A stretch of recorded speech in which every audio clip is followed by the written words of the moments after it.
Hello everybody, welcome back for another video. Hope that you're all doing well and that you're all having an incredible day to start things off.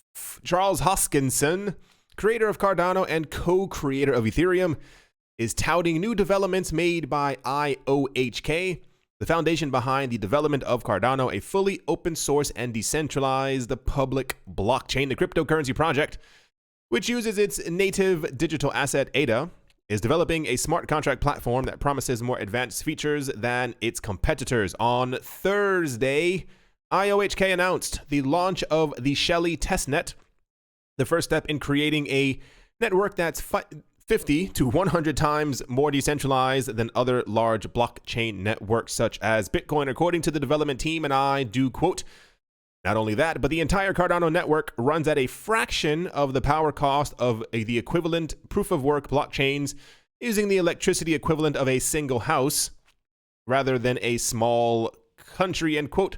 Speaking on Saturday in Bulgaria to celebrate Cardano's second anniversary, well, 2 years already, my goodness, Hoskinson mapped out an extensive vision for the public blockchain. He said, "All throughout 2020, we'll be gradually, slowly but surely adding features and functionality into Cardano. If you send something on our network, it can make it look like a Bitcoin-style push transaction circa January 3rd, 2009.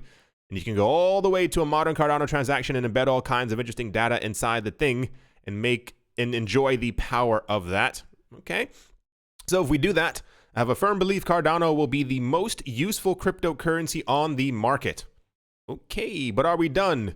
No, because we need to scale. We need to go beyond just a few hundred transactions per second. We need to go beyond just the ability to send a few thousand transactions an hour. We need to be able to move to a world where Cardano can serve realistically millions of billions of people over an arc of time.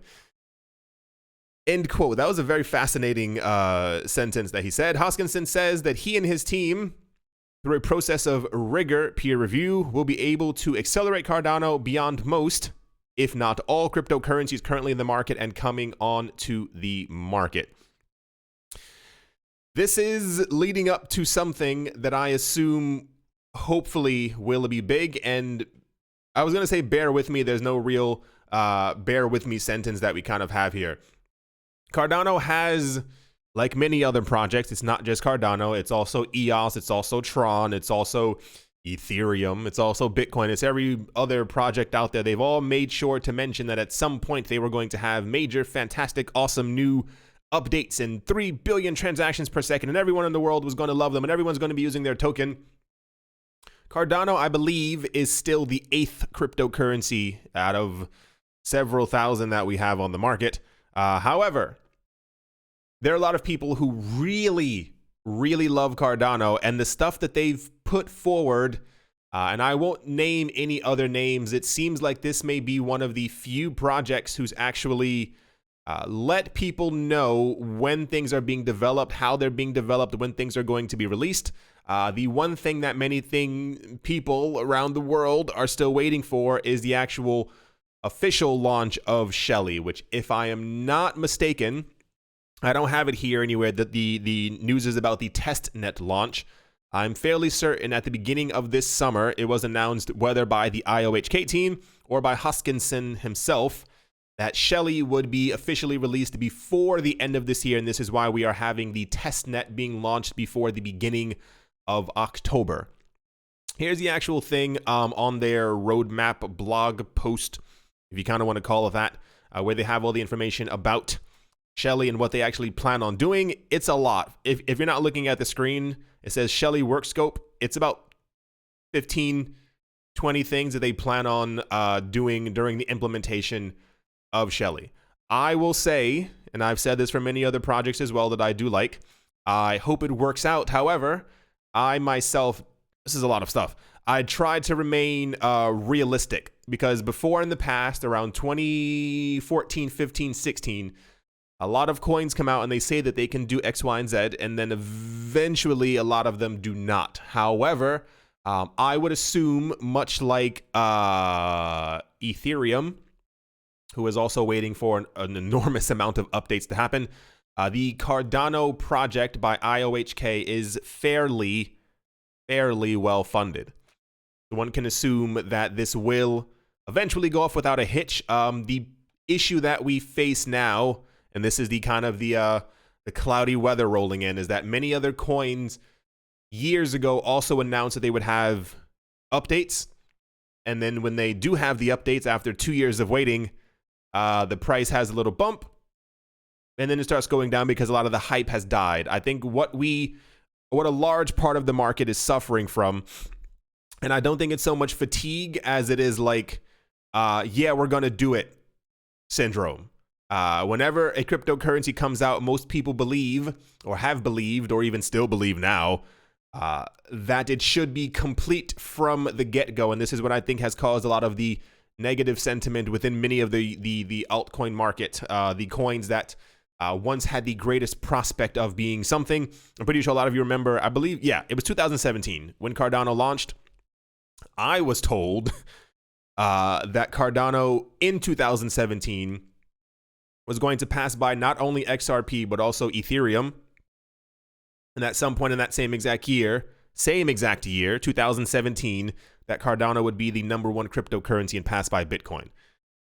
As we've seen, it did not happen. However, the things that the people from IOHK, just to kind of, final thought, if you will, Charles Hoskinson is very proud of his creation, and he keeps mentioning that it's going to be, he believes, the most used, the quickest, and I want to say the most sensible blockchain cryptocurrency project out there for people to use, realistically by millions to billions of people over an arc of time.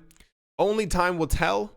Don't get your hopes up and think that Bitcoin is going to be dethroned by Cardano. However, at some point, I do expect in the cryptocurrency market a bit of friendly competition, if not dangerous competition, to kind of take place, where people, or rather blockchain projects, will actually try and maintain their growth and actually try to push into the second and third cryptocurrency positions. Anyway, that's the Cardano finally Shelley testnet launch information. And without further ado, let's move on. As always, every single day they make sure that they are never not in the news. Binance is in the news. Binance announced on the 30th of September that it is removing a batch of 30 trading pairs from its listing. Curiously, 6 of those trading pairs involve the tokens launched on the Binance Launchpad initial exchange offering platform, namely BitTorrent, Elrond, Harmony, and Wink. For those of you who have no idea what the initial exchange offering platform is, in 2017, this is when it became major news. We've had ICOs, I believe, since 2015. Ethereum was the first ICO. It's pretty much a mimic of an IPO, which is what happens on a traditional stock exchange. When someone is launching their company or making their company public, they go, I'm going to launch an IPO, and therefore people can now buy, sell, hold, trade shares of my company. An ICO was an initial coin offering. Whenever a new coin was coming out, people were able to buy, I guess, like the pre-release, pre-order of that coin coming out. Governments hated ICOs because they had no control over them, unlike IPOs. And from ICOs, they could not, they weren't getting any tax money. That's the most adult answer I can kind of give. And people are now shaking their heads. Yep, got it. And then besides that, a lot of companies thought, well, if they don't like ICOs, they're going to love IEOs. And they created these platforms. Many cryptocurrency exchanges now have initial exchange offering tokens. So Binance is one of them. Pretty much every couple of weeks, a company goes to them, hands them money, for an undisclosed amount. Apparently, it ranges. No one knows. And they say, we're going to launch our coin with you because you are regulated. And therefore, when regulators are looking for us, they can go through you and say, yep, we launched it this way, this way, this way. Here's a documentation. Here's a so-and-so. And so we did it through Binance. They are listed here. So-and-so. And so here's their paperwork. Here's our paperwork, as opposed to doing something willy-nilly. The issue is that Binance has been, what's the word? People have criticized Binance because they're also listing a lot of coins. They're profiting from it. I mean, they are a company. You can't really, if you had a multi-billion-dollar company, I'm sure you'd be doing the same. Anyway, a lot of the coins that they've been listing on their IEO platform have been delisted, or their trading pairs have been kind of not doing very well. Whilst not all of the trading pairs delisted include Binance's Launchpad tokens, a significant 20% of them do. The list is as follows. I am not reading out this entire list. There's coins here that you probably should not hold at all. There's Anchor coin, BCPT. Interestingly enough, BitTorrent to Bitcoin. Think about that as being delisted. Dent, Doge to Pax, Doge to USDC, Fatim, Fuel, GTO, Loon, Ncash, whatever that might be, One, Tuffle, like Waves, and I know Waves against Paxos is being delisted, and Win. That is really ironic, and I'm trying not to say that out loud. Win to BTC is being delisted, if you get the irony in that. Binance claimed that the pairs were being removed to improve liquidity and user trading experience, and that the choice of trading pairs was as requested by most project teams. You imagine creating a cryptocurrency, and to improve your coin, you suggest that you be delisted from Bitcoin or have no trading pair to Bitcoin. Anyway, here's the actual Binance blog post thing on their website. Once again, I will say, and this is just how I feel after having been in the cryptocurrency space for a number of years, if you are in it for the long haul, you probably should not have been holding any of these coins in the first place. However, if you are, please take notice by the Binance team that these are going to be removed, and think heavily about potentially changing your portfolio so that this does not happen to you again.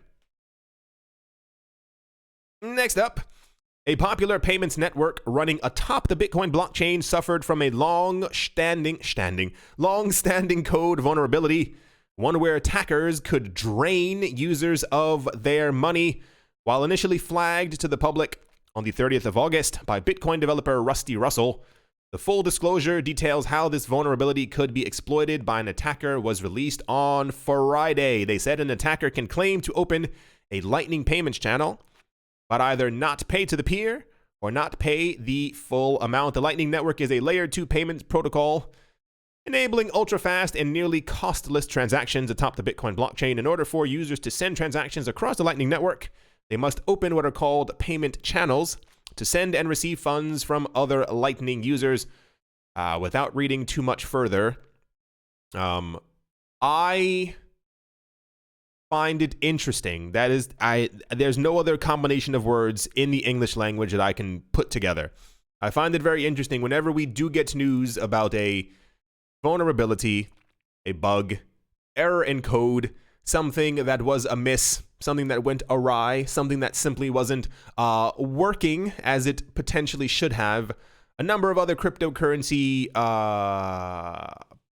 advocates for certain projects make sure to lose their minds and let everyone know how much of garbage that something is, how it shouldn't be used, it shouldn't be so-and-so, and shouldn't be blah, blah, blah, blah, blah. Anyway, the point being, it makes me sad that I don't even have other tabs open, because a lot of the other projects I saw on Twitter over the weekend who were making sure to discuss how dangerous this bug in Lightning Network was have also had their blockchains hacked, and 51% attacks. The point being, without getting too crypto political, is that this is not the first time that this has happened to Bitcoin, or like I said, any other coin. We usually get news about this months, if not years later. One of the more popular ones that I remember, there was a book that came out, and I can't remember the name of it. I said what it was. Oh gosh, this was about a year and some change ago that I was reading a book, and someone in the comment section knew exactly what I was talking about. It was the story of Bitcoin, and who got into it, who was using it, the first people who were trading it, and what it was worth, and when it was worth less than a penny, and so and so and so. And one of the things that happened over the course of 2010 is that there was a bug that was discovered within the Bitcoin network that for some reason allowed a block to be created with 92 billion Bitcoin inside of it.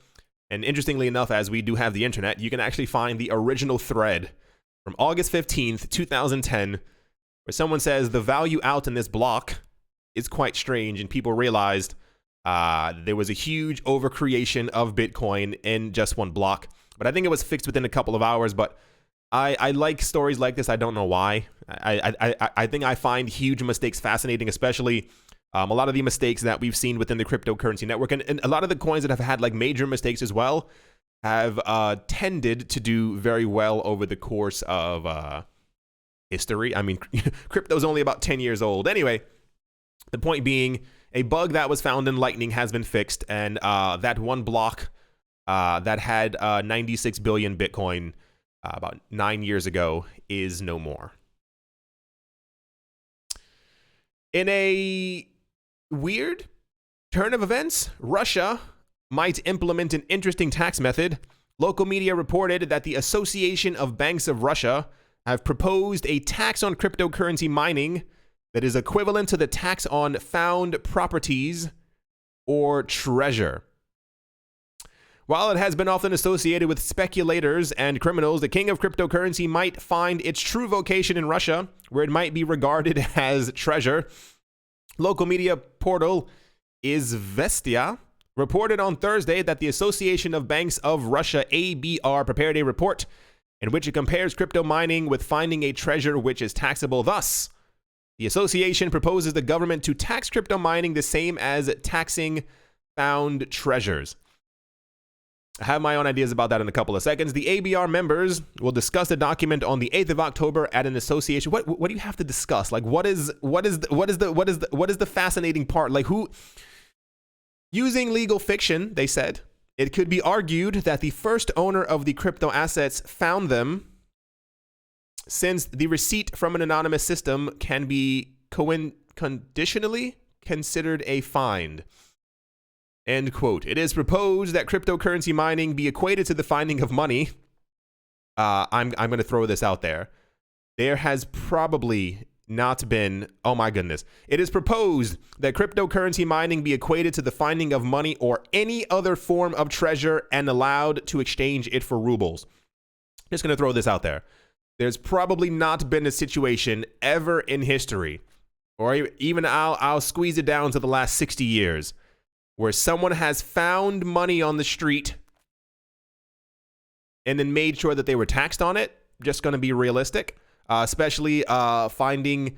I'm certain every day across the globe, or even if you want to scale it down, within Europe and North America, people are probably finding 20 euro, if not 20 US or Canadian dollar bills on the street, picking them up, and they're probably not declaring it to the IRS.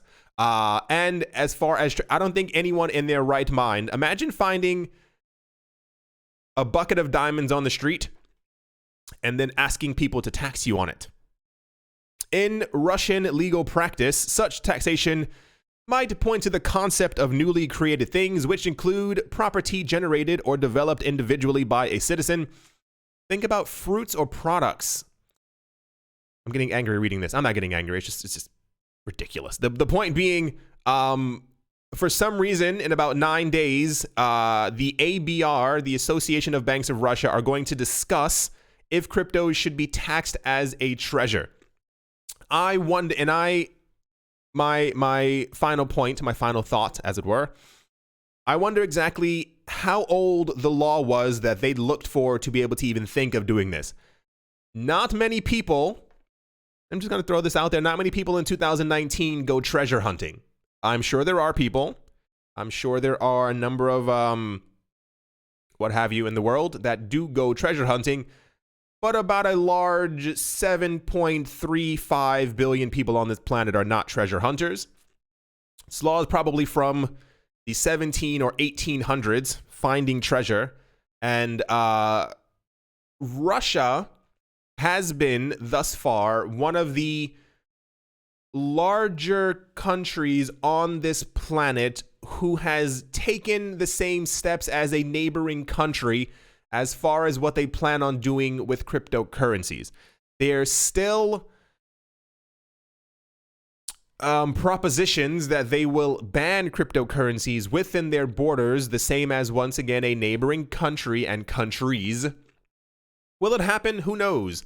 The issue is that them, such as their neighbors, have announced since 2017 that they were going to have cryptocurrency regulations in 2017 and then 2018.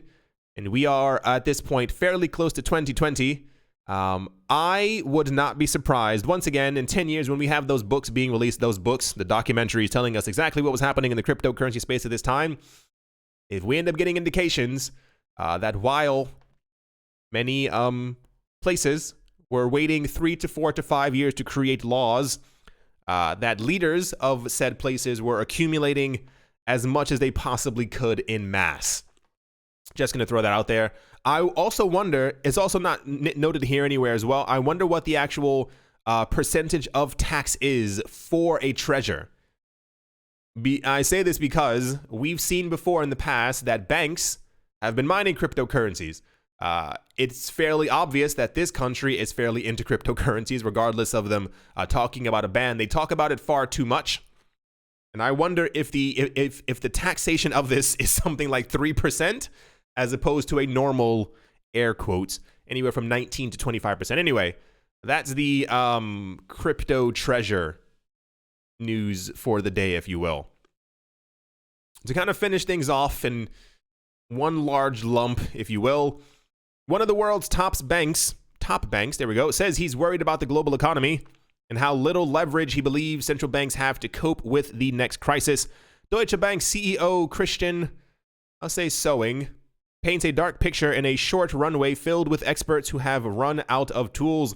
Speaking at Sibos 2019 on Wednesday, the annual banking and financial conference hosted by the Society for Worldwide Interbank Financial Telecommunication, or SWIFT, Sowing says he's especially worried about a series of financial and geopolitical risks, ranging from, not going to read the entire thing, it's far too much, despite declining interest rates and monetary policies designed to pump up economies that are under duress in the US and Europe. Sowing says there are few paths remaining to navigating the troubles. He said what is really worrying is that the central banks have used their tools to a large extent already, so there are no conventional measures left to effectively cushion a real economic crisis. And I'll get into that in 1 second. They have already turned on the money tap to the limit. First and foremost, the European Central Bank, which has now announced an even looser monetary policy. But ladies and gentlemen, very few economists believe that cheaper money will have any effect.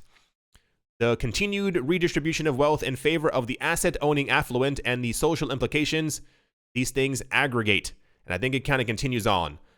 What is fascinating that has happened thus far? Remember a couple of weeks ago, about a week? No, it was at least 2 weeks at this point, exactly, where the United States federal government, or the Fed, had announced that they were going to be lowering interest rates. And everybody was like, oh my gosh, it's crazy.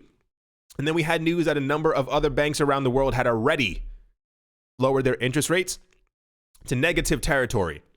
If your interest rate is 10%, people are not as likely to borrow money or to get a loan or to get a mortgage because it's 10%. Nobody wants to have to pay back 10% on top of the amount that they already have to pay.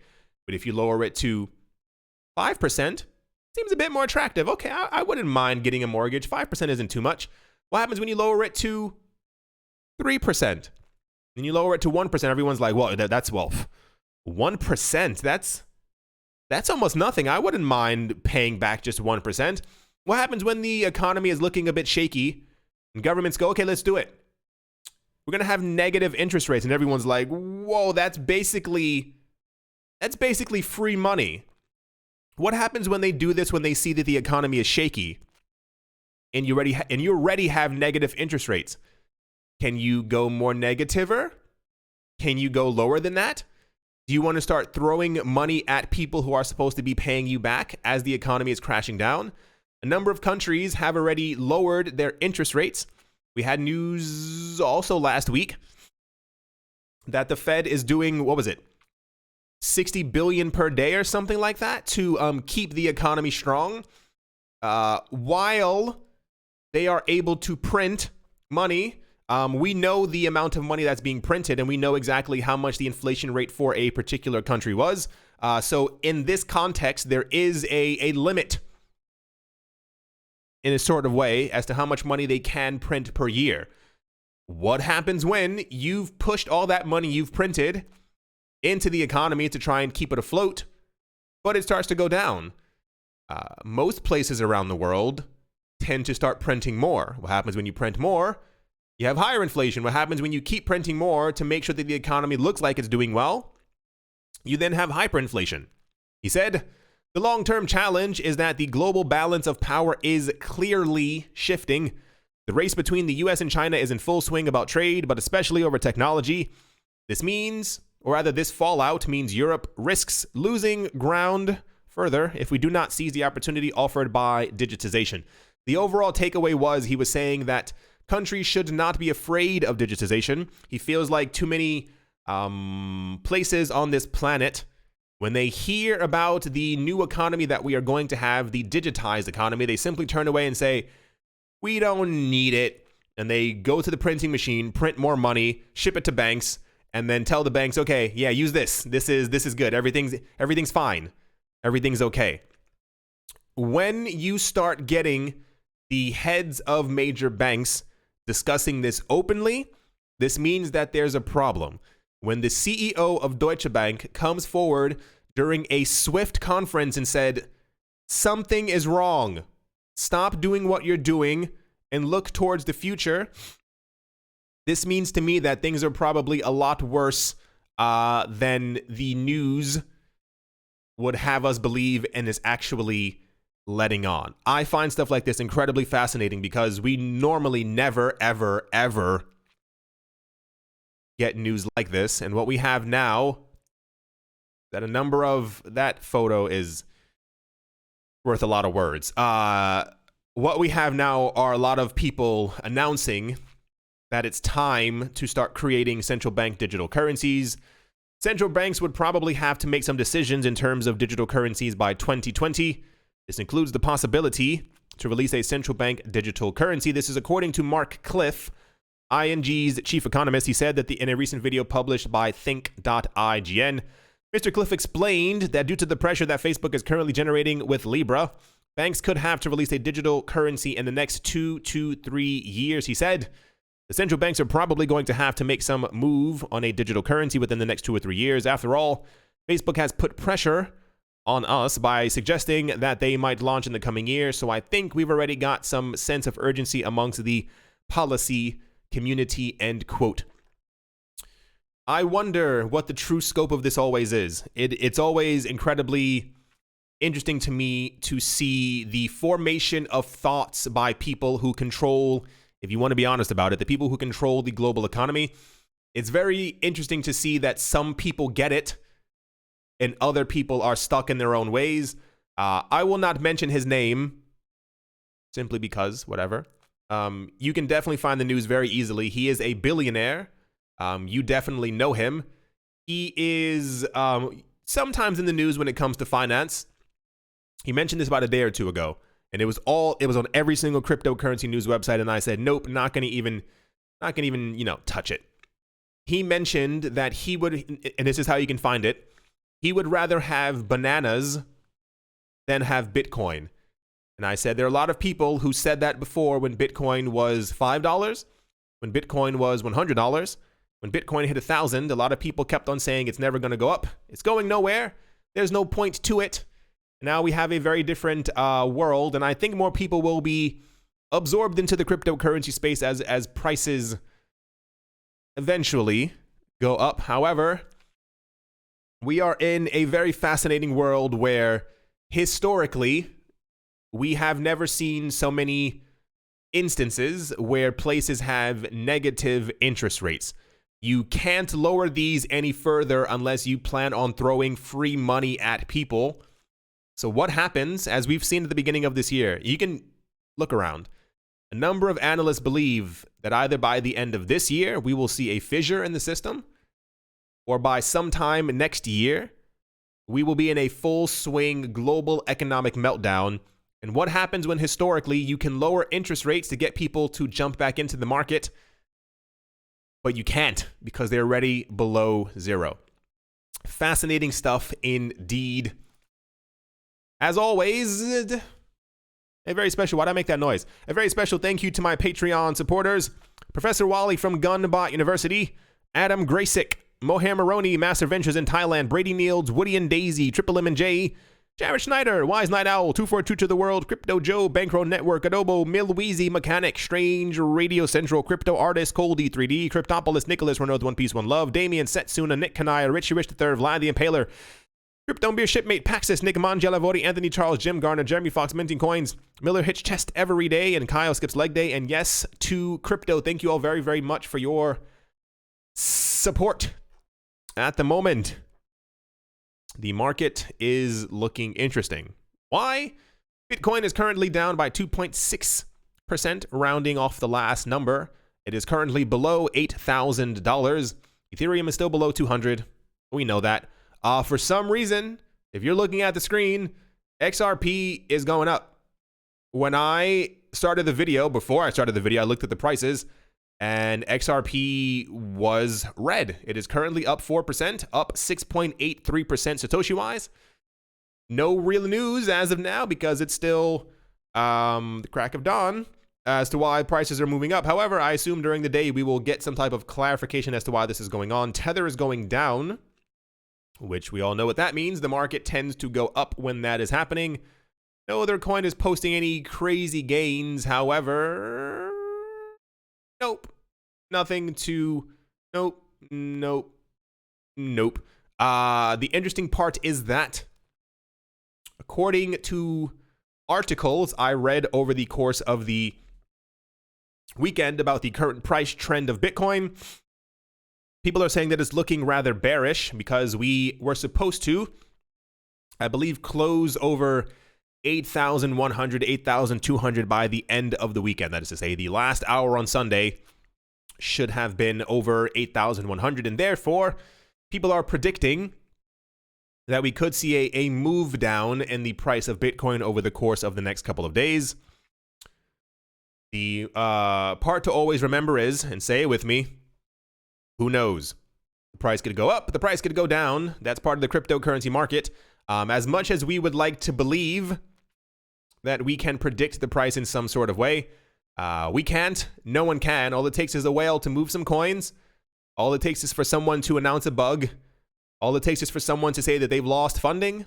All it takes is for someone to say that they're pumping $300 million into a coin to move a market. These things are unpredictable, and we cannot predict them. But that's kind of what keeps the cryptocurrency market fresh.